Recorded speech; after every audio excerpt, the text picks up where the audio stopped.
আসসালামু আলাইকুম। দেখুন, মুস্তাফিজরে আইপিএলে নেয় নাই, এখন দুঃখ নাই কোনো।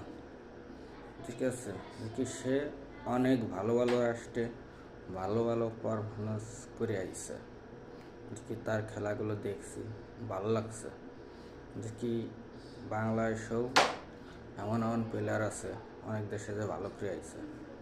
রিশাদ হোসেন ইনশাল্লাহ অনেক ভালো খেলতেছে। এইগুলো সবসময় বাংলাদেশের গৌরব, এইগুলো সবসময় বাংলাদেশের গৌরব। এগুলো অনেক সুন্দর ভালো খেলে ওরা, লেগে ওদের ভালোবাসি বেশি। যে ভালো খেলবে তাকে ভালোবাসা উচিত, কি যে খারাপ খেলবে তাকে খারাপ খেলা উচিত, তার বলতে হবে খারাপ। ঠিক আছে, যে ভালো খেলবে তার ভালো বলতে হবে, ভালো খেললে তো ভালো বলবোই। যে কি এই যে মাহমুদুল্লাহ রিয়াদ বিপিএল কিনতেই চায় না, সে খেলাচ্ছে কি আগুন ধরানো ম্যাচ। এই ম্যাচের কোনো মা বাপ নাই, অসাধারণভাবে খেলাচ্ছে মাহমুদুল্লাহ রিয়াদ। মুশফিকুর রহিম মনে করেন যে খেলাচ্ছে কত সুন্দরভাবে, যে কী বলে বোঝানো কথা নেই। এইগুলো সবসময় মানুষ কোন সময় কীটা কোন সময় কী খেলে, কোন সময় কীটা ভালো খেলে, এটা বড় বোঝা বড় দায়। ঠিক আছে, তারপরে মুশফিকুর রহিম কত সুন্দর খেলতেছে। নাসির হোসেন সে তো গেছে বিফলেও চান্স পায়নি, যে কি এই বিফলে চান্স করছে।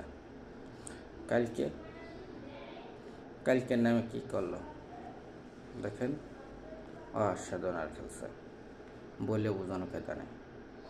তার কত করছে 90 রান। এই ম্যাচ কিটা খেলে বাংলাদেশের প্লেয়ার আসছে 90 রান করছে এই বিফেলে, কেউ এখনও করে নাই। যে কি ইনশাল্লাহ নাসির হোসেন প্রথম চক্করে দেখা গেছে। তারা শান্ত মোটামুটি খেলতেছে, এক ম্যাচ খেলি 7 ম্যাচ গোল্ডেন ডাক। এগুলো হলো বাংলাদেশের পুরন যা প্লেয়ার আছে, নতুন প্লেয়ারতে 2-1টা বাদ দিয়ে সবাই ভালো। মনে করে যে খারাপ খেলে বেশিরভাগই নতুন প্লেয়ারগুলো, এত খারাপ খেলে বলা যায় না। যে কি আমরা চাই পুরন প্লেয়ারদের সবসময় সুযোগ দেওয়ার কাজ, সুযোগ দিলে পুরন চাইলে বাতে বলে, এটা সবাই বোঝে। এইগুলো ভাবিয়ে চিনতে সবাই কাজ কাম করবেন, বিপিএলে পুরন প্লেয়ার বেশি কিনবেন। আপনাদের ভিডিওটা ভালো লাগলে ইউটিউব চ্যানেলটা সাবস্ক্রাইব করে দেবেন। আসসালামু আলাইকুম, আপনারা সবাই ভালো থাকবেন।